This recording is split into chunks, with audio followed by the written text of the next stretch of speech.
So, hello everyone. Today is our lecture number 5th, I guess. Friction आज काफ़ी सारे problems करने वाले हैं, काफ़ी इंपॉर्टेंट कॉन्सेप्ट्स अपन कवर करने वाले हैं आज के दिन, ठीक है। तो बिना कोई देरी करे अपन शुरू करते हैं लेक्चर को, ठीक है। तो start with question number 1 and सीखते हैं थोड़ा कि सूडो फोर्स का कैसे अप्लाई करते हैं इन केसेस ऑफ फ्रिक्शन, ठीक। लेट्स से कि I have a mass here, ऐसे, ठीक है। और इसमें क्या है कि यहाँ पे एक और मास है, ऐसे, ठीक है।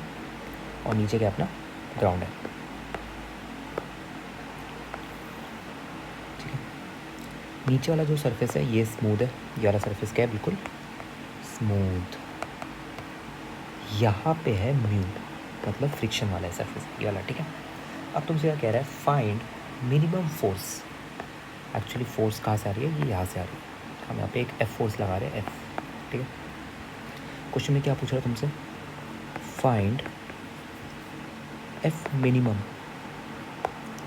सो that block does not have to move with respect to bigger block, ठीक है। अगर मैं इसका मास कैपिटल एम बोल, इसका मास स्मॉल एम, ठीक है। कह रहे हैं find F minimum so that small M does not slip with respect to capital M, ठीक है। सो वीडियो को पॉज करो, ट्राई करो एक सेकंड के लिए एंड देन सॉल्यूशन तो मैं दे रहा हूँ, ठीक है। ऑलराइट, देखना ज़रा। और क्या कह रहा है कि with respect to capital M, मतलब अगर मैं यहाँ पे आके बैठ जाऊँ तो मेरे को क्या दिखना चाहिए कि जो ये जो ब्लू वाला ब्लॉक है, ब्लू वाला ब्लॉक ये रेस्ट पे होना चाहिए अगर मैं बड़े वाले मास के ऊपर जाके बैठ जाऊँ, ठीक, ठीक है। तो ज़रा इसके एफबीडी बनाते हैं। कौन कौन सी फोर्सेस लग रही होगी, एम जी प्लस एक इसका जो कॉन्टैक्ट है इसकी वजह से एक नॉर्मल फोर्स लग रही होगी, ठीक है।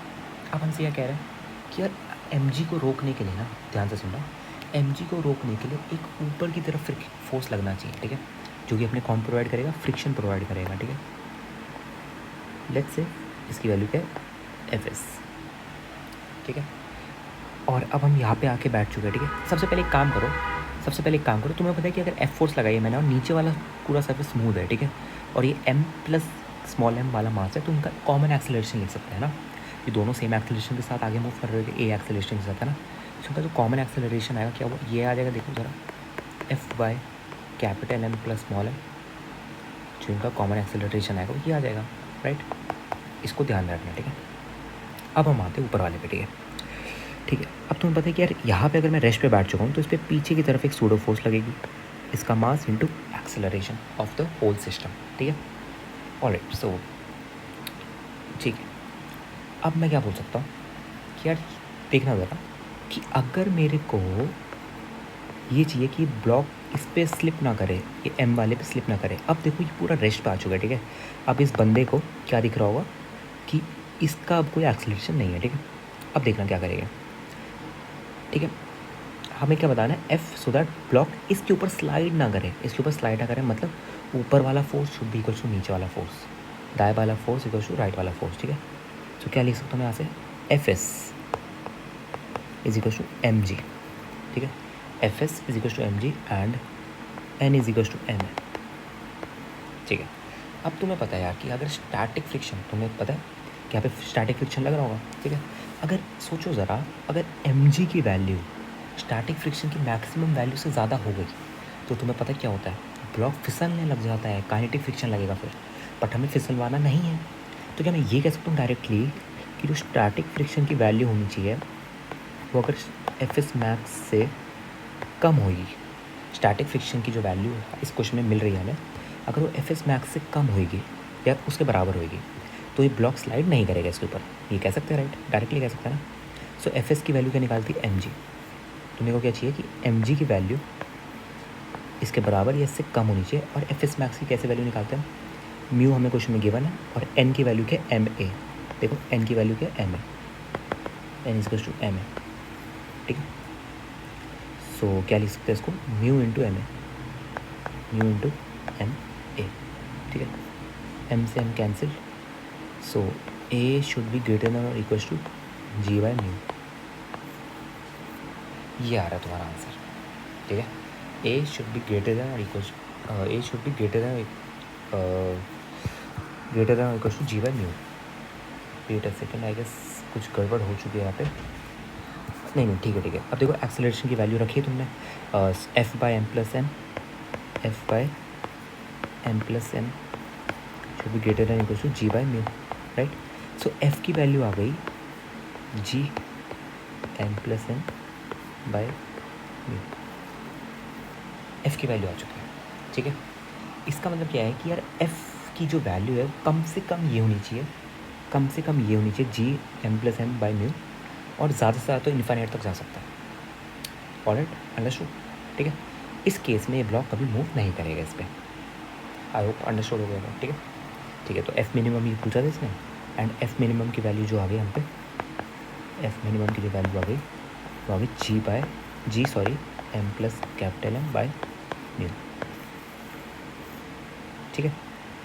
आई होप क्वेश्चन चमका होगा, ठीक है। सो आई गेस ऐसे ही ना बहुत सारे प्रॉब्लम्स आते हैं जिनको तुम ऐसे सॉल्व कर सकते हो, ठीक है, सूडो फोर्स की मदद से, ठीक है। एक और प्रॉब्लम है एक और प्रॉब्लम है, दूसरा देखना, अगेन वेरी स्टैंडर्ड प्रॉब्लम और सूडो फोर्स ही हो गए, ठीक है। ये ग्राउंड है, यहाँ पे क्या कि एक इंक्लाइन प्लेन पर ना एक रॉड ऐसे टिल्ट होके पड़ी हुई है, दिखाता हूँ एक बार।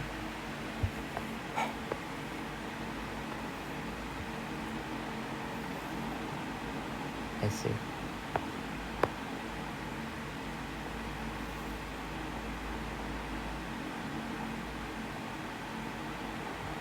ठीक है, और ये कुछ ऐसे एंड ऐसे, ठीक है। ये एंगल तुम्हें दे रखा है थीटा, ये वाला एंगल तुम्हें थीटा दे रखा है, और तुम्हें बस ये दे रखा है कि जो रॉड है ना, हाँ, और एक और चीज़ है कि ये रॉड पे कोई भी एंगुलर वेलोसिटी नहीं आ रही है, ठीक है। ये रॉड यहाँ पे एक ही तरफ एक्सेलरेट कर रहा है, ठीक है।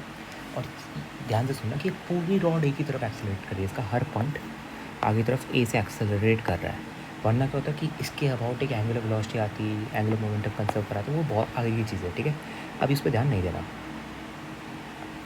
ऑलराइट, अभी क्या है देखना ज़रा, अभी ना यहाँ पे एक बीड है ऐसे, ठीक है, यहाँ पे ना एक बीड है ऐसे, ठीक है, जो कि यहाँ पे इससे अटैच्ड है, ठीक है, इससे अटैच्ड है, बीड है, ठीक है। अब हमें क्वेश्चन में क्या गिवन है कि हमें एफ़ की रेंज निकालनी है, ठीक है। हमें एक सेकेंड वेट, सॉरी, हाँ, हमें निकालनी है ए की रेंज। फाइंड, क्वेश्चन में लिख देता हूँ यहाँ पे, find range of A so that your bead does not slide। मतलब ए की वो रेंज निकालनी है, ए मिनिमम और ए मैक्सिमम। इसमें तुम्हें एक नया कॉन्सेप्ट सीखोगे हुए, ठीक है, ए मिनिमम और ए मैक्सिमम, ठीक है, कि जिस पे ये बीड कभी स्लाइड नहीं करे, ठीक है, उनके ए मिनिमम और ए मैक्सिमम की वैल्यूज़ के बीच में कभी भी बीड स्लाइड ना करे, वो मैक्सिमम मिनिमम वैल्यू चाहिए उनको एक्सेलरेशन की, इस क्वेश्चन में, ठीक है। अब ऐसे केस में हम क्या करते हैं, हमें पता है कि बहुत कंजेस्टेड हो जाएगा, हम क्या करते हैं, सूडो फोर्स ले आते हैं, ठीक है। तो मैं क्या करता हूँ, मैंने इसको क्या, मैंने कहा कि भाई तू बैठ जा, मैं इसी की फ्रेम में जाता हूँ, और मैंने इस पर एक सूडो फोर्स लगा दिया कि इसका मास m दे रखा तुम्हें, ठीक है, bead of mass m, bead of mass m तुम्हें क्वेश्चन में गिवन है, ठीक है, m मास गिवन है बीड का, तो यहाँ पे कितना लगेगा, m इंटू ए, ठीक है। ये एंगल थीटा, तो ये एंगल भी थीटा, ठीक है। तो एक बार मैं कॉम्पोनेंट्स में इसको एक ही बार में तोड़ देता हूँ, ठीक है। यहाँ पे कितना लगेगा, एम ए कॉस 30, एम ए कॉस थीटा, यहाँ पे कितना लगेगा, एम जी साइन थीटा, यहाँ पे कितना लगेगा, एम जी कॉस थीटा, ठीक है। और यहाँ पे एक और लगेगा विच इज़, इसको अलग कलर से बनाते हैं, विच इज़ एम ए का ये वाला component, M A sine theta, M A sine theta. ठीक है, तो एक काम करते हैं, इसको मिटा देता, अब तो एम ए के कॉम्पोनेंट्स ले लिया, अब किसी काम की चीज़ है नहीं है हम पे। ठीक है, अब हमसे क्या कह रहा है देखना ज़रा। अब यार दिक्कत पता क्या है, अब दिक्कत है कि हम फ्रिक्शन की डायरेक्शन कहाँ को दिए। अगर देखो, अगर M ji sine theta M A cos theta से बड़ा होता, देखो क्वेश्चन में ध्यान से देखो, अगर एम जी साइन थीटा, हाँ एक एफ और रह गए अपने कि यार एन भी तो लगना चाहिए ना नॉर्मल, नए तो इसको तो आर पार कर देगा। ठीक है, देखना ज़रा, अगर M ji sine theta M A cos theta से बड़ा हो तो एम ए कॉस थीटा के डायरेक्शन में काइनेटिक फ्रिक्शन लग जाएगा, तुम्हें पता है। ठीक है, या अगर हम रुकवाना है इसको तो स्टैटिक फ्रिक्शन लग जाएगा एम ए कॉस थीटा के डायरेक्शन में।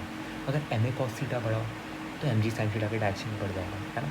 तो हम क्या करते हैं, हम ना एक केस लेते हैं जिसमें M ji sine theta M A cos theta से बड़ा है, दूसरा केस लेते हैं जिसमें एम ए cos theta M G sine theta से बड़ा है। उसमें क्या होगा, एक केस में हमें मैक्सिमम वैल्यू मिलेगी एफ की, ए की सॉरी, और दूसरे केस में हम ए की मिनिमम वैल्यू मिलेगी। ठीक है, तो चलो करते हैं, केस नंबर 1 ले लेते हैं इसमें। ठीक है, ये बहुत ही इंपॉर्टेंट कॉन्सेप्ट है, जब भी हम अजम्पशंस लेते हैं ऐसे ही सॉल्व करते हैं। ठीक है, दो केसेस में जिसमें हमें एक वैल्यू मिनिमम आती है, एक वैल्यू मैक्सिमम आती है। ठीक है, तो उसमें रेंज आता है, ऐसे क्वेश्चन में हमें जो भी हमें वैल्यू निकालनी है उसकी रेंज आ जाती है कि कितने से कितने तक ये कंडीशन सेटिस्फाई करेगा इसको। ठीक है, चलो आगे बढ़ते हैं, देखते हैं। ठीक है, मैं केस 1 ले रहा हूँ, when M ji sine theta is greater than M A cos theta, M G sine theta is greater than M A cos theta. ठीक है, तो अगर ये है और मेरे को क्या चाहिए कि बीट डज नॉट स्लाइड, कि बीट इस पर स्लाइड नहीं करना चाहिए, पर M ji sine theta is greater than M A cos theta. ठीक है, तो मेरा जो फ्रिक्शन लगना चाहिए इस केस में, या मैं इसको लिख देता हूँ, बार बार डायग्राम ध्यान से पढ़िए। Static friction,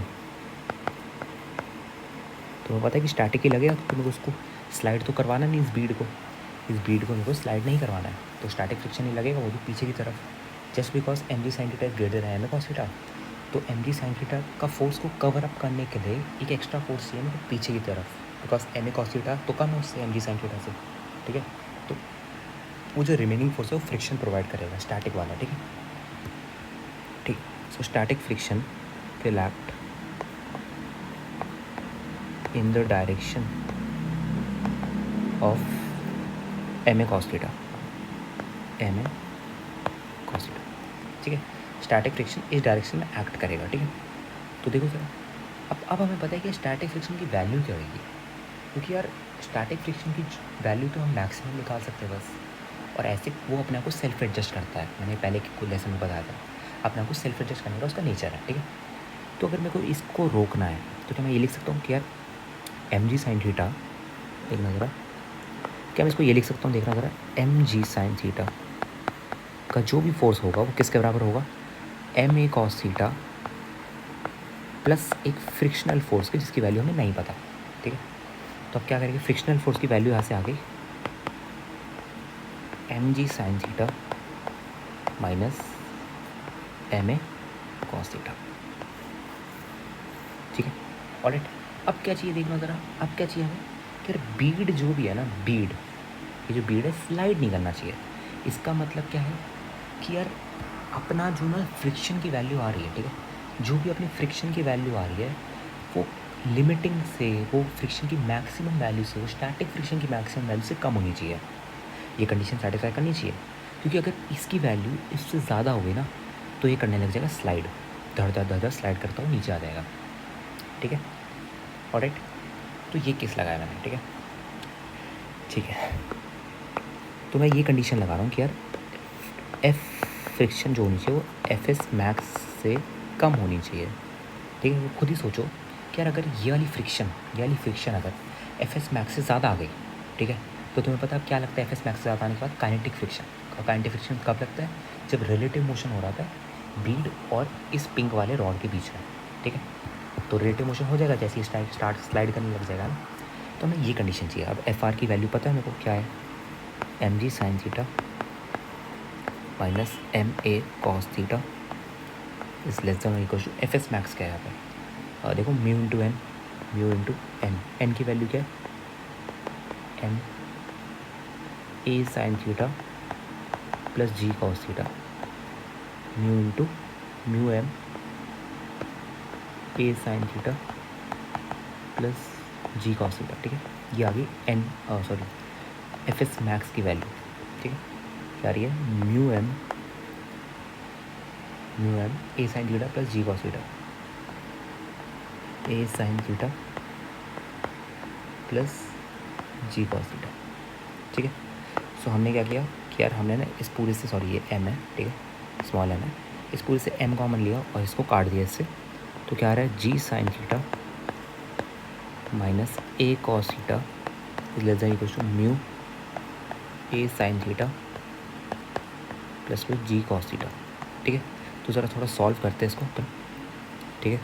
so minus of A cos theta plus में mu A sine theta is less than equal to G of cos theta minus sine theta, ठीक है। तो यहाँ से मैंने क्या किया, यहाँ से मैंने ए कॉमन ले लिया, ए कॉमन, ठीक है। और इसको यहाँ पे जब मैंने भेजा तो क्या है, minus ji cos theta minus sine theta divided by क्या आ रहा है, a cos theta, sorry a तो कॉमन ले लेना मैं, कॉस थीटा प्लस में म्यू साइन थीटा, ठीक है। अब तुम्हें पता है कि यार ऐसे बाय द वे ए की वैल्यू आ ही चुकी है ऑलरेडी, ठीक है, ठीक है। ये वैल्यू हम पे आ चुकी है ए की, ठीक है। एक वैल्यू ये आ चुकी है कि यार ए या तो ये या तो इससे कम हो, ए या तो ये या तो इससे कम हो। तो क्या ये मैं कह सकता हूँ कि यार ए मैक्सिमम आ गया है, ए मैक्सिमम आ गया है मेरे पे, क्या मैं कह सकता हूँ, ठीक है। एक सेकेंड वेट, कहीं गलती की हमने, वेट वेट वेट वेट, अच्छा ये माइनस को जब मल्टीप्लाई करते हैं तो इनइक्वालिटी रिवर्स हो जाएगी ना, ओके ओके वेट, सही कह रहे हो, ठीक है। जब हमने माइनस को यहाँ पर मल्टीप्लाई किया इससे, तो माइनस को इससे मल्टीप्लाई किया तो इनइक्वालिटी होगी reverse. So A is greater than और equals to minus ji sine theta minus ji cos theta minus sine theta by cos theta plus mu sine theta, ठीक है। ऑलराइट, ये समझ आ गया। तो ये आ गई a minimum value, minus ji cos theta minus sine theta divided by cos theta plus में म्यू साइन थीटा, ए की मिनिमम वैल्यू, ठीक है। अब एक काम करते हैं, हम ए की मैक्सिमम वैल्यू निकालने का ट्राई करते हैं, ठीक है। एक केस हमने क्या लिया था, देखो केस नंबर 1 क्या लिया था, m ji sine theta is greater than M A cos theta, ठीक है। केस 2 अब इसका उल्टा ले लो कि m A cos theta, M A cos theta is greater than m ji sine theta, ठीक है। M A cos theta is greater than m ji sine theta, ठीक है। अब तुम्हें पता है कि यार अब फ्रिक्शन फोर्स किस तरफ लगेगा, क्योंकि एम ए cos theta M G sine theta से बड़ा है, ठीक है। तो इसको ऊपर धक्का देगा ऊपर, बट हमें इसको रेस्ट में चाहिए और कोई फोर्स लग नहीं रही यहाँ पे, एक ही लग रही है जो है फ्रिक्शन। तो फ्रिक्शन अब यहाँ पे लगेगी, है ना, ये अपने मन में बोल दिया तुमने कि फ्रिक्शन अब यहाँ पे लगेगी, ठीक है। तो मैं इसको मिटाता हूँ ताकि डायग्राम क्लियर रहे अपना, ठीक है। फ्रिक्शन यहाँ पे लगेगी, तो क्या मैं ये कह सकता हूँ, देखना ज़रा कि इस केस के लिए, ठीक है, इस केस के लिए अपना एम ए कॉस थीटा, सॉरी एम जी साइन थीटा, देखना ज़रा, m ji sine theta plus frictional force is equal to M A cos theta is equal to M A cos theta, ठीक है। सो ऐसे फ्रिक्शनल फोर्स की value क्या आ गई, m ए cos theta minus m जी sine theta, ठीक है। अब अगर मेरे को इसको रेस्ट पे रख रहा हूँ, अगेन अगर मेरे को इसको अब रेस्ट पे रखना है, ठीक है, तो इसकी जो वैल्यू होनी चाहिए, देख लो ज़रा, एम ए कॉस थीटा माइनस एम जी साइन थीटा, ठीक है। इसकी जो वैल्यू होनी चाहिए वो लेस देन और इक्वल्स टू होनी चाहिए इसकी मैक्सिमम वैल्यू के, और मैक्सिमम वैल्यू हमने जो निकाली थी वो क्या थी, म्यू एम ए sine theta plus g cos theta, mu m ए sine theta plus g cos theta, ठीक है। एम कॉमन लिया, एम से M cancel, a cos theta minus ji sine theta अपने आप ही मिनिमम आ जाएगा, देखना ज़रा, म्यू ए sine theta plus mu g cos, ठीक है। तो ज़रा सॉल्व करते हैं इसको, ए कॉस थीटा वाला ये ए कॉमन लिया तो क्या आ रहा है, cos theta minus mu sine theta and ये आ रहा है जी म्यू कॉस थीटा प्लस में साइन थीटा, ठीक है। सो ए की वैल्यू अब आ रही है, देखना ज़रा, ए या तो ये या तो इससे कम हो, क्या ये जी म्यू कॉस थीटा प्लस में sine theta divided by cos theta minus mu sine theta. ठीक है, ये आ गया। अब देखना ज़रा लिमिटिंग वैल्यू क्या आ गई, मतलब अपनी रेंज क्या आ गई। अब देखना एफ की, क्या तुम ये देख पा रहे हो कि यार एक्सेलरेशन जो आ रहा है इसका, ठीक है, इस बीट का जो एक्सेलरेशन आ रहा है, या तो वो इसकी वैल्यू हो G multiply mu cos theta plus sine theta by cos theta minus mu sine theta, या तो इसके बराबर हो या इससे कम हो, या इससे बराबर हो या इससे कम हो। ठीक है, तो ये आ गई A maximum which is G mu cos theta plus sine theta divided by cos theta minus mu sine theta. ठीक है, या तो ये हो या तो इससे कम हो। ठीक है, ए मैक्स, और ए मिनिमम क्या था हमें पे ये। ठीक है, सो ए की रेंज आ गई है, ए की रेंज आ गई। ठीक है, अब तुम इसको ऐसे लिख सकते हो, देखो हमारा A minus ji cos theta minus sine theta cos theta minus sine theta divided by cos theta plus mu sine theta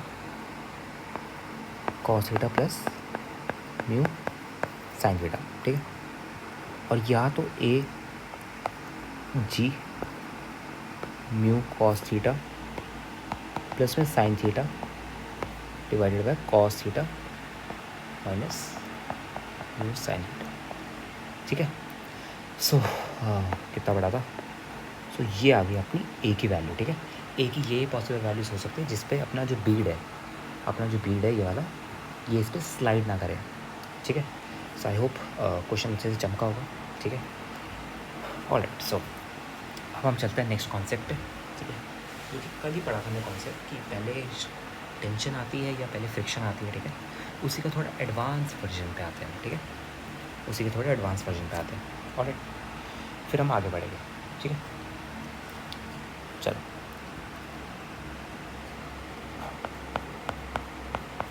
okay, just wait a minute, let me just switch my notes.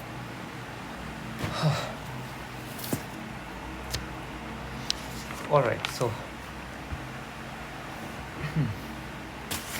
चलिए शुरू करते हैं। ठीक है,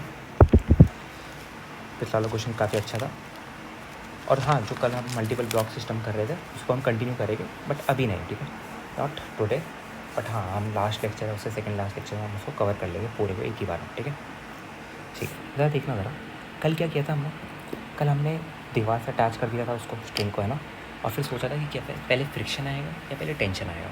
तो हमने क्या conclude किया था उससे कि पहले आता है फ्रिक्शन, देन आता है टेंशन। ठीक है, जब तक फ्रिक्शन अपने औकात के अंदर है तब तक फ्रिक्शन दम लगाएगा, जैसे औकात से बाहर फिर आ जाएगा अपना टेंशन दम लगाने। ठीक है, ज़रा क्वेश्चन देखना एक बार।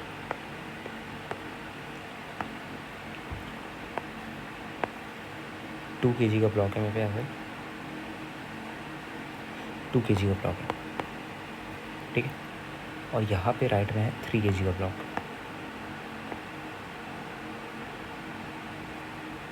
3 kg का ब्लॉक।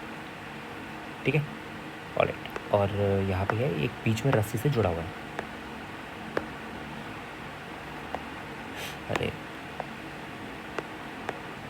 क्या है कि ये बीच में एक रस्सी से जुड़ा हुआ है ऐसे।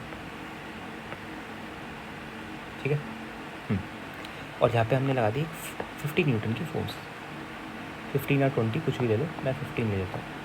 15 न्यूटन की फोर्स। ठीक है, यहाँ पे म्यू तो में दे रखा है 0.2, यहाँ पे म्यू तो में दे रखा है 0.3।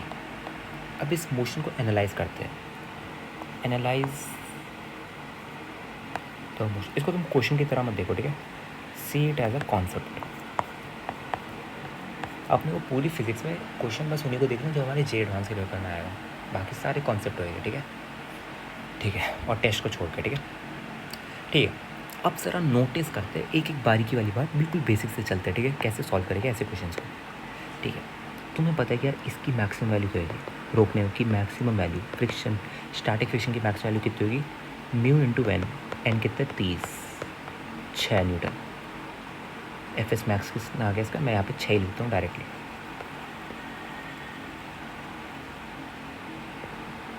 एफ एस मैक्स 6 न्यूटन, ठीक है। और यहाँ पे कितना आया 0.3 इंटू 20 6, ये भी 6 आ गया, ठीक है। तो ये भी आ गया 6 न्यूटन्स। अब देखना ज़रा हो क्या रहा होगा एक्चुअली, ठीक है।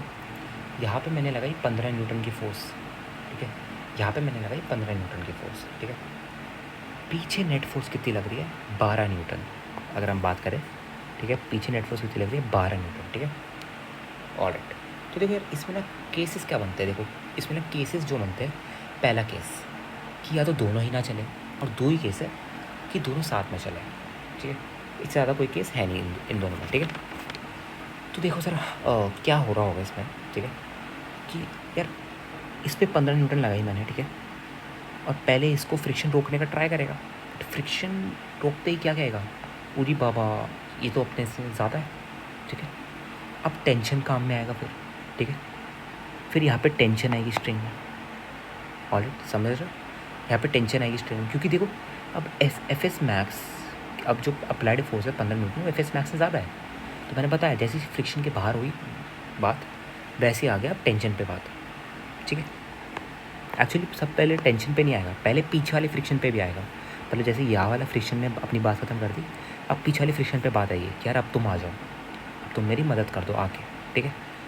तो अब ये भी गया, इसने भी 6 न्यूटन कंट्रीब्यूट किया, तो दोनों ने मिला के पीछे की तरफ 12 न्यूटन का फोर्स लगाया, ठीक है। अब तुम्हें पता है कि यार पर 12 newton is not sufficient to stop 15 newton वाला फोर्स, ठीक है।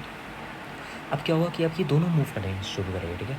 अब पॉसिबिलिटी एक ही है, बिकॉज ये दोनों एक ही स्ट्रिंग से कनेक्ट है, तो पॉसिबिलिटी भी एक है कि दोनों साथ में चलें, ठीक है।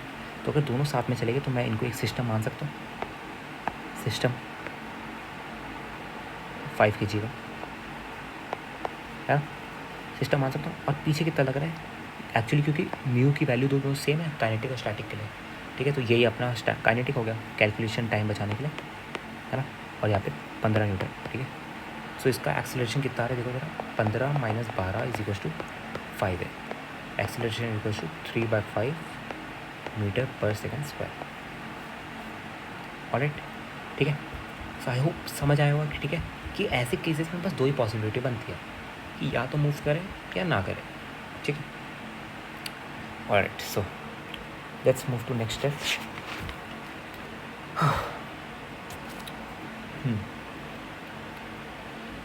ठीक है, अब ना हम एक काम करते हैं ज़रा, हम एक बार एक चीज़ को देखते हैं, ज़रा देखना ज़रा ध्यान से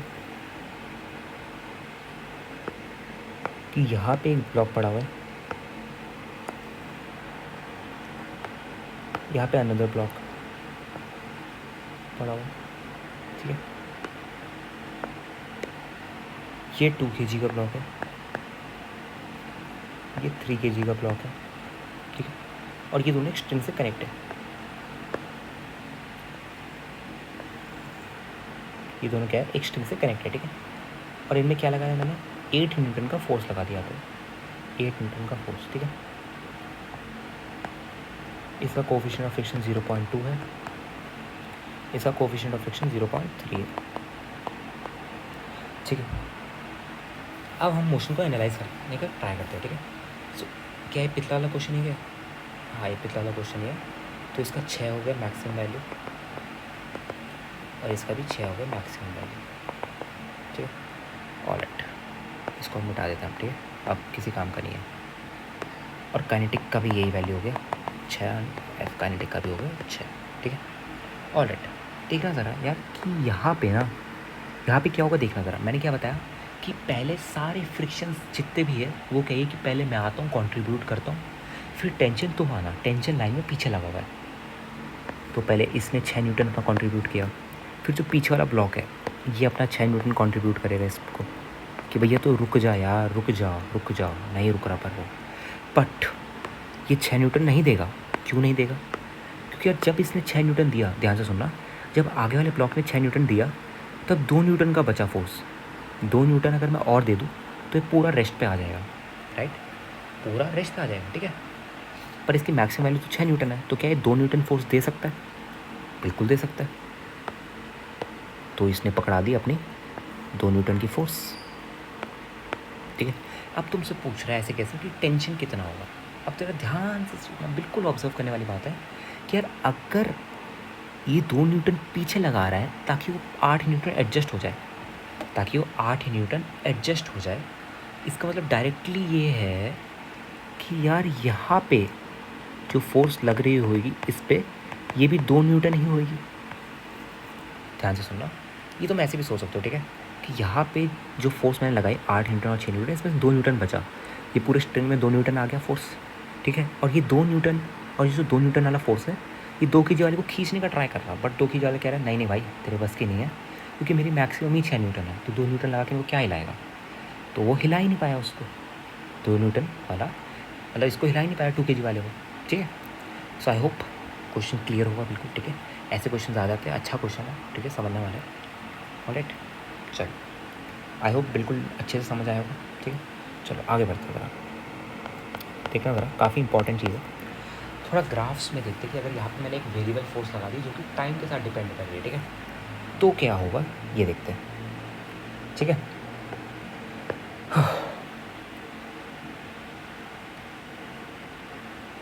ऑलराइट, आज थोड़ी क्लास लंबी खींचेगी, ठीक है। देखना ज़रा, अगर मैं कुछ ऐसा लगाऊँ, इसे प्रॉपर एनालिसिस का काम है, प्रॉपर जितना अच्छा एनालिसिस करोगे उतना बढ़िया एक्यूरेटली आंसर आ जाएगा, ठीक है। इतनी ज़्यादा दिक्कत नहीं आएगी फिर, वरना घूमते रहोगे फिर, ठीक है। केस हम सेम ले रहे हैं, कैलकुलेशन टाइम बचे 2 kg 3 kg, ठीक है। 0.2 और 0.3 है ना, ये ले लेते हैं, एक काम करते हैं 0.2 और 0.3 ले लेते हैं। तो इसकी जो मैक्सिमम होगा ये तुम्हें पता है 6 न्यूटन होगा, इसका मैक्सिमम जो होगा ये भी 6 न्यूटन होगा, ठीक है। इसको कहते हैं कि F2 है, ये F3 फ्रिक्शन फोर्स लग रही है यहाँ पे, और बीच में क्या है, रस्सी से बंधा हुआ है, ठीक है। और यहाँ पे क्या लगाई मैंने, एक वेरिएबल फोर्स लगाई जो कि टाइम के साथ डिपेंड करी है, मतलब टाइम जैसे जैसे मैं बढ़ा रहा हूँ वो फोर्स बढ़े जा रही है, ठीक है। F = 2t, ये मान सकते हो, ठीक है। कोई भी फंक्शन ले सकते हो तुम, 2t² ले सकते हो, 4t² क्यूब ले सकते हो, पैरा एलिप्स, मतलब बस वैरी करना चाहिए, ठीक है। उसको जितना कॉम्प्लिकेटेड बनाओ मैथमेटिकली टफ बनेगा, कंसेप्चुअली वही रहेगा, ठीक है, ठीक है। अब सबसे पहले बिल्कुल बेसिक पे जाओ, बिल्कुल बेसिक पे, कि यार मेरा कंडीशन पता है कि या तो दोनों ब्लॉक मूव करेंगे साथ में, या दोनों ब्लॉक ही मूव नहीं करेंगे। ऐसा कभी नहीं हो सकता कि पहला ब्लॉक मूव करे और दूसरा ना करे, बिकॉज ये एक स्ट्रिंग से जुड़े हैं, और ये जो स्ट्रिंग है ये आइडियल स्ट्रिंग है, आइडियल स्ट्रिंग है जो कि कभी टूट नहीं सकती, कभी भी नहीं टूटेगी, ठीक है। इसीलिए दोनों साथ में चलेंगे, दोनों नहीं चलेंगे, ठीक है। अब क्या कह रहा है हमसे कि यार draw F2 versus T, F3 versus T and tension versus time. मैं अपना टाइम लिखता हूँ वरना तुम T से कन्फ्यूज हो गए, टाइम ग्राफ, ठीक है। इसका ग्राफ बनाने का हम लोग को बोल रहा है, ठीक है। तो ग्राफ बनाने से पहले हम थोड़ा एक काम करते हैं, हम ना थोड़ा मोशन एनालाइज करते हैं इसका। हम क्या करते हैं, थोड़ा मोशन इसका एनालाइज करते हैं, ठीक है। एनालिसिस कैसे करेंगे इसका देखना होगा। सबसे पहले मेरे को पता है कि यार अगर ये 3 kg वाली ब्लॉक को हिलाना है मेरे को, तो मिनिमम मिनिमम मिनिमम 6 न्यूटन की फोर्स देनी पड़ेगी, मतलब टी की वैल्यू 3 होनी चाहिए minimum to move this block. सबसे पहले मैं क्या करता हूँ, मैं ना F3 वर्सेस T का ग्राफ बनाता हूँ, ईजी रहेगा सबसे ज़्यादा। F3 वर्सेस T का ग्राफ, वेट ये ले लेता हूँ, F3 वर्सेस T का ग्राफ, F3 वर्सेस T का ग्राफ, ठीक है। अब तुम्हें पता है कि यार T = 3 तक, जब तक मैं T की वैल्यू 3 ना रखूँ तब तक 3 की वैल्यू तो हिलेगा भी नहीं, वो बस अपने आप को सेल्फ एडजस्ट करता रहेगा, ठीक है। सो T की वैल्यू मैं कहता हूँ कि यार 3 से पहले ब्लॉक में कोई मूवमेंट नहीं आ रही, ब्लॉक में कोई मूवमेंट नहीं आ रही, ठीक है। मतलब फ्रिक्शनल फोर्स क्या लग रहा होगा 3 तक, फ्रिक्शनल फोर्स 3 तक क्या लग रहा होगा, तुम्हें पता है कि फ्रिक्शनल की क्या आदत होती है अपने आप को सेल्फ एडजस्ट करने की। अगर मैंने आगे 1 न्यूटन लगाया, ये 3 kg वाला जो सरफेस है ये इस पर 1 न्यूटन पीछे की तरफ लगा देगा, इसका मतलब है कि ये लीनियरली डिपेंड कर रहा है। अगर मैं यहाँ पे 1 न्यूटन लगाऊँ तो ये 1 न्यूटन आ रहा है, यहाँ पे 2 लगाऊँ तो यहाँ पे 2 आ रहा है, ठीक है। तो ये क्या हो गया, ये लीनियर ग्राफ बन गया, ठीक है। तो ये कुछ ऐसा बनेगा, देखने ऐसा, कुछ ऐसा बनेगा, ठीक है। और उसके बाद क्या होगा, देखना ज़रा, उसके बाद क्या होगा, उसके बाद पता है, जैसे ही इसने एक्सीड की अपनी वैल्यू, ठीक है, तो क्योंकि यहाँ पे म्यू सेम है, ठीक है, अभी भी ब्लॉक फिसलेगा नहीं, क्योंकि मैंने बताया अब दूसरा फ्रिक्शन जो पीछे वाला है ये बात संभालेगा, कहेगा रुक जा भाई तू, मैं आता हूँ, मैं देखता हूँ क्या होता है हमसे। अगर हमसे नहीं लेगा तो हम दोनों काइनेटिक पे चले जाएंगे, ठीक है। काइनेटिक फिर हमें स्लाइडिंग करवा देगा, ठीक है। अब क्या होगा यार, ये ना अभी भी कॉन्स्टेंटली, तुम्हें पता है ये कॉन्स्टेंटली अपना जो इसका मैक्सिमम वैल्यू है, ठीक है, 6 न्यूटन, ये लगाता रहेगा, प्लस पीछे वाला अब सेल्फ एडजस्ट होने लग जाएगा, ठीक है, ठीक है। सो ये अब क्या होगा, अब मैं कह सकता हूँ कि यार ये इन्फिनाइट टाइम तक ये अब ये कांस्टेंट हो जाएगा, ठीक है। अगर मैं कहूँ कि यार किसी टाइम के बाद ये स्लिप करने लग रहा है, तो भी तुम्हें पता है यार कि स्लिपिंग में भी यहाँ पे पीछे तो 3 kg वाले पे 6 न्यूटन लगेगा ही लगेगा, समझ पा रहे हो उसको, ठीक है। ये हो गया तुम्हारा F3 वर्सेस टाइम ग्राफ, ठीक है। अब F3 वर्सेस टाइम हो गया यहाँ पे, अब आता है F2 वर्सेस टाइम ग्राफ, ठीक है। F2 वर्सेस टाइम ग्राफ, ठीक है, F2 वर्सेस टाइम ग्राफ ये रहा, ठीक है, F2 वर्सेस टाइम ग्राफ, ठीक है। अब तुम्हें पता है कि यार जब तक पहला वाला मैक्सिमम को एक्सीड नहीं कर जाता, तब तक पीछे वाला कोई रोल ही नहीं करता, वो बैठा रहता बस, वो देखता है रुक जा, मेरा काम आएगा, मेरा टाइम आएगा, अपना टाइम आएगा, ठीक है।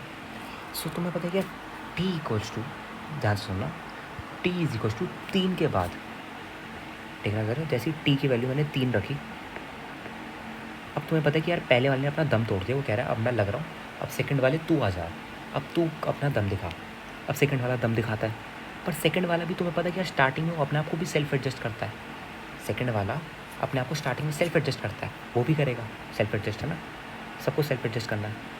पर कब तक करेगा, जब तक इसकी वैल्यू 6 हो जाए, देखना ज़रा, जब तक इसकी वैल्यू 6 हो जाए, और जब ये भी अपनी मैक्सिमम पे 6 पे पहुँच जाए, तब तक ये सेल्फ एडजस्ट करेगा, ठीक है।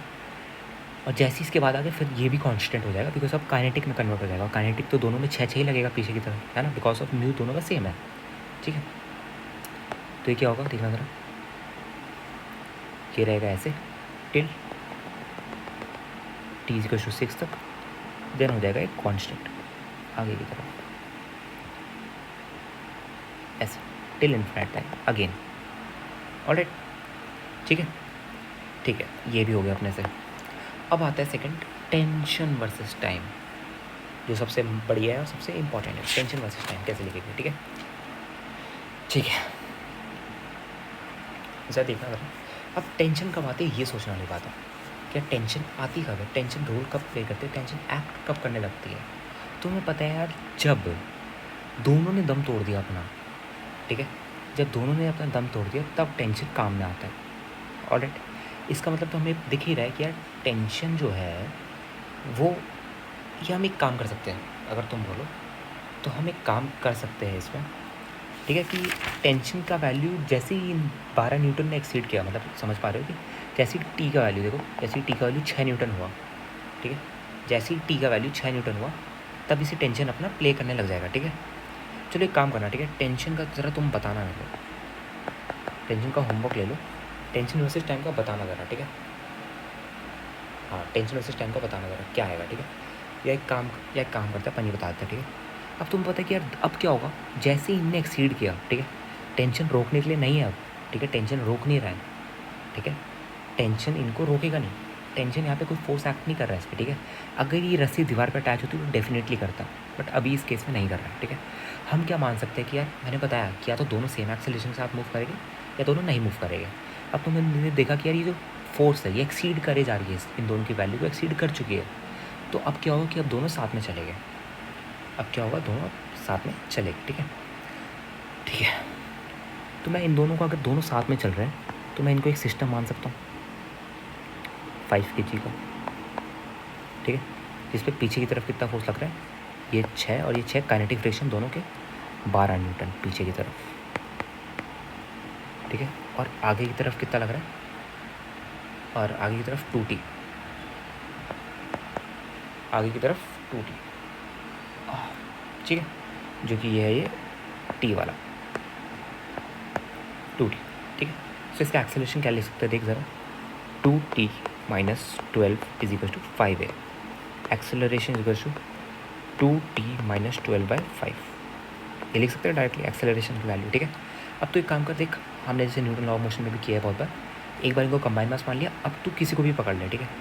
अब तू देख ज़रा, एक बार मैं 2 kg वाली की अगर एफबीडी बनाऊँ, मैं 2 kg वाली की अगर मैं एफबीडी बनाऊँ, ठीक है, इस पर आगे की तरफ टेंशन लग रही होगी, ठीक है, पीछे की तरफ क्या लग रहा होगा, फ्रिक्शन, जो कि 12 न्यूटन के बराबर है, और आगे की तरफ एक्सेलरेशन होगा जो कि कॉमन एक्सेलरेशन होगा, जो कि हमने निकाल लिया है, इस वैल्यू ए होगी, ठीक है। तो मैं क्या लिख सकता हूँ, देखो यहाँ पे t minus 12 is equal to twice of a, t minus 12 is equal to 2a, अरे यार शिट, बार बार लिख लिया, हाँ, t is equal to 12 plus 2a, t is equal to 2a plus 12, ये लिख सकता हूँ।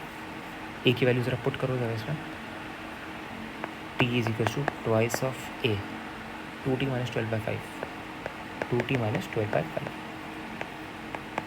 Plus 12 is equal to 4t minus 24/5 plus 12, ठीक है।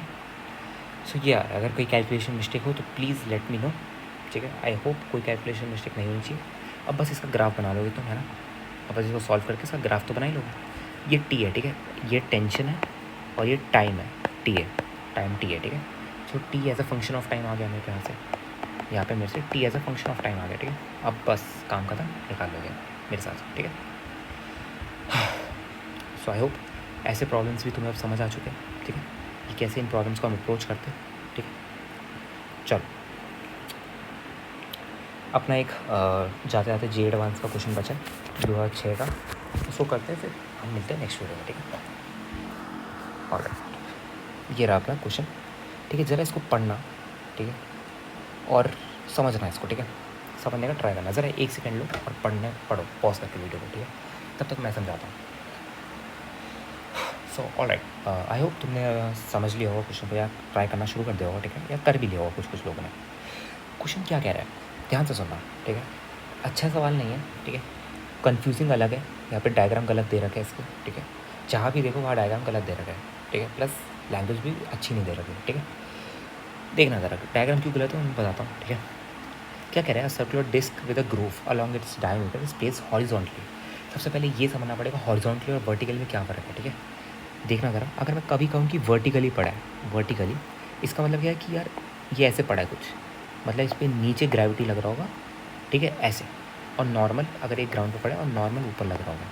पर अगर मैं कहूँ हॉरिजॉन्टली पड़ा है, हॉरिजॉन्टली, हॉरिजॉन्टली मतलब मैं इसको ऊपर से देख रहा हूँ, ऊपर से, तो ग्रेविटी जो वो मेरी आँखों में आ रही है, ग्रेविटी का जो वेक्टर है वो मेरी आँखों में आ रहा है, ठीक है, इसको कहते हैं आउट ऑफ द प्लेन। और नॉर्मल सॉरी गलती कर दी, ग्रेविटेशन जो फोर्स है वो इनटू द प्लेन लग रहा है, और नॉर्मल फोर्स जो लग रहा है वो आउट ऑफ द प्लेन, मेरी आंखों की तरफ, मेरा स्क्रीन की तरफ, तुम्हारी स्क्रीन की तरफ, तुम्हारी तरफ, ठीक है। ये होता है हॉरिजॉन्टली, और इसको कहते हैं वर्टिकली।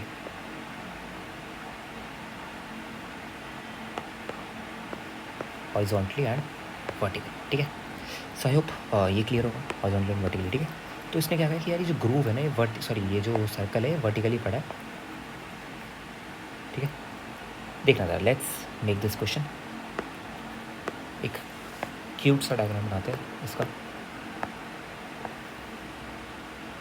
ठीक है। ये अपने पे है, ठीक है, और ये हम इसको ऊपर से देख रहे हैं, ठीक है, ध्यान रखना, हम इसको ऊपर से देख रहे हैं, ठीक है। और क्या केस ने ना यहाँ पे कुछ छेद कर रखे हैं, इस पर छेद कर रखे हैं ऐसे ऐसे, थोड़ा रुको, इसको थोड़ा ना क्लियर बनाते हैं ताकि समझने में बढ़िया रहे तुम्हारे लिए। क्वेश्चन थोड़ा अच्छा इसलिए बनता है क्योंकि यहाँ पे ना 2 फ्रिक्शन लग रहे हैं साइमल्टेनियसली, क्या है यहाँ पे, ठीक है। और ये कितने से एक्सेलरेट कर रहा है आगे तरफ, 25 मीटर पर सेकंड स्क्वायर से, ठीक है, ठीक है। और क्या कह रहा है कि ये एंगल तुम्हें थीटा गिवन है विद द हॉरिजॉन्टल,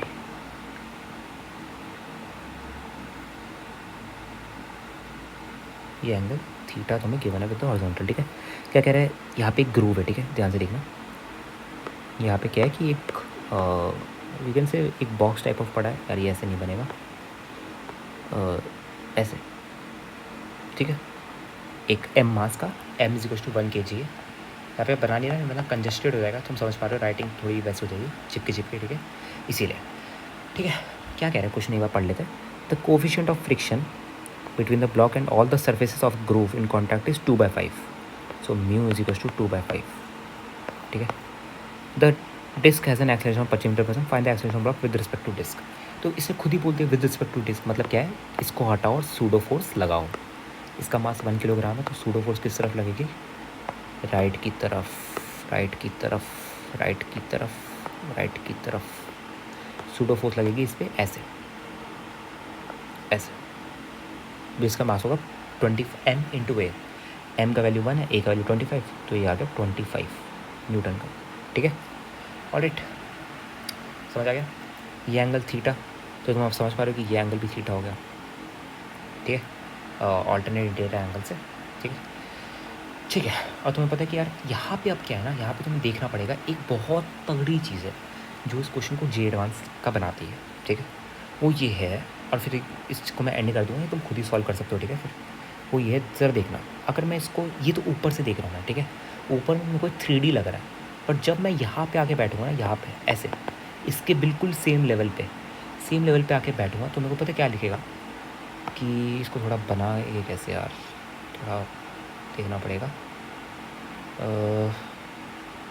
ठीक है, बन जाएगा, आई गेस बन जाएगा। थोड़ा 3D फिगर है, इसलिए थोड़ा बनाने में दिक्कत रहती है। देखना ज़रा, ये ऐसा दिखेगा कुछ कि ऐसा है, एंड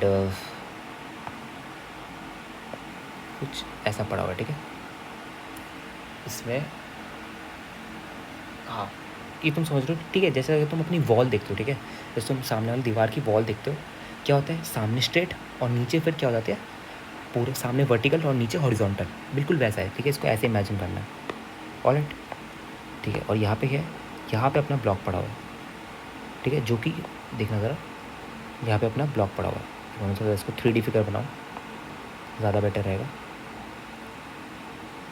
ठीक है, और यहाँ पे अपना ब्लॉक पड़ा हुआ है, ये मैंने इसलिए बनाया क्योंकि 3D है, तो अपने लिए आसानी रहेगी समझने में थोड़ा। ये एंड ये, ठीक है, इसमें क्या है कि ग्रूव के अंदर सारे सरफेस फ्रिक्शन वाले हैं। ठीक है, तो यार ये जो है ना ब्लॉक, देखना ज़रा, ये जो ब्लॉक है, तुम देख पा रहे हो कि यार ये जो ब्लू वाला ब्लॉक है, एक तो ग्राउंड से अटैच्ड है, प्लस ये जो ग्रूव की वॉल है, ग्रूव की वॉल ये वाली है, वॉल ऑफ ग्रूव, ये वाला है surface of groove, surface of groove, surface of groove. ठीक है, wall of groove and surface of groove. ठीक है, तो यहाँ पे लग रहा है फ्रिक्शन, इन दोनों पे लग रहा है, तो तुम समझ पा रहे हो यार किस पे जो फ्रिक्शन लगेगा, वो एक तो यहाँ पे लगेगा और एक यहाँ पे लगेगा, इसके नीचे वाले साइड पे, ऐसे समझ पा रहे हो, दो फ्रिक्शन लगा है, इसी को अच्छा बनाता है। ठीक है, तो अब तुम्हें पता है कि यहाँ पे अब क्या लग रहा है, देखना ज़रा, 25 cos थीटा की वैल्यू कितनी दे रखी है तुम्हें, वाह, दे नहीं रखी, अच्छा दे रखी है 4/5, तो ये आ गया 20 न्यूटन। यहाँ पे जो फोर्स आ गई, ये आ गई 20 न्यूटन। ठीक है, अब ज़रा देखना ज़रा, यहाँ पे कितना आ रहा है, ये आ गया 25 cos थीटा, तो ये आ गया 25 sin थीटा। देख पा रहे हो इसको, तो ये आ गया 25 cos थीटा, तो ये आ गया 25 sin थीटा। ठीक है, ये आ गया n1, जो कि कौन लगा रहा है, ये n1 लगा रहा है और ये n2 लगा रहा है। ठीक है, n1 को मैं डायरेक्टली बोल सकता हूँ 25 sin थीटा के बराबर, और sin थीटा की वैल्यू क्या है 3/5। ठीक है, सो ये आ गया 15, n1 = 15। ठीक है, n1 की वैल्यू 15 आ गई, और n2 की वैल्यू निकाल सकते हो तुम डायरेक्टली। नीचे क्या लग रहा है नॉर्मल, ऊपर क्या लग रहा है ग्रेविटेशनल, तो डायरेक्टली 10 के बराबर आ गया। ठीक है, इसकी 10 के बराबर आ गई, सो इसको जब हम इससे मल्टीप्लाई करेंगे 2/5 × 10, सो कितना आ गया 4 न्यूटन। ठीक है, अब देखो ज़रा कि यार यहाँ पे इस पे जो पीछे टोटल फोर्स लग रहा है, वो लग रहा है कितना, 15 + 4 19, पर नीचे की तरफ 20 लग रहा है। ठीक है, तो इसका एक्सेलरेशन क्या लिखोगे, एक्सेलरेशन ही पूछा था, 20 - 19 = a। सो एक्सेलरेशन की वैल्यू आ गई 1 मीटर पर second square. So this was R G advance 2006 question. मैं 2026 बोल रहा था. 2006 क्वेश्चन अच्छा था बिकॉज यहाँ पे फ्रिक्शन की 2 वैल्यूज़ लग रही थी, वो समझना था. डायग्राम बिल्कुल न्यायित ही दे रखा है, क्योंकि डायग्राम में दिक्कत क्या आ रही है कि ये इसके साथ कनेक्ट दे रखा है. डायग्राम में दिक्कत क्या थी मैं बता दूँ कि ऐसे दे रखा है कि ऐसे कनेक्ट है, जो कि क्वेश्चन में नहीं है रियलिटी में. ठीक है, जे एडवांस कुछ और क्वेश्चन था, मतलब सेम क्वेश्चन था बट डायग्राम अलग था इसका. ठीक है, डायग्राम प्रॉपरली उन्हें दे रखा था. ठीक है, so that's it for today. I hope class में मज़ा आएगा. मिलते हैं नेक्स्ट वीडियो में.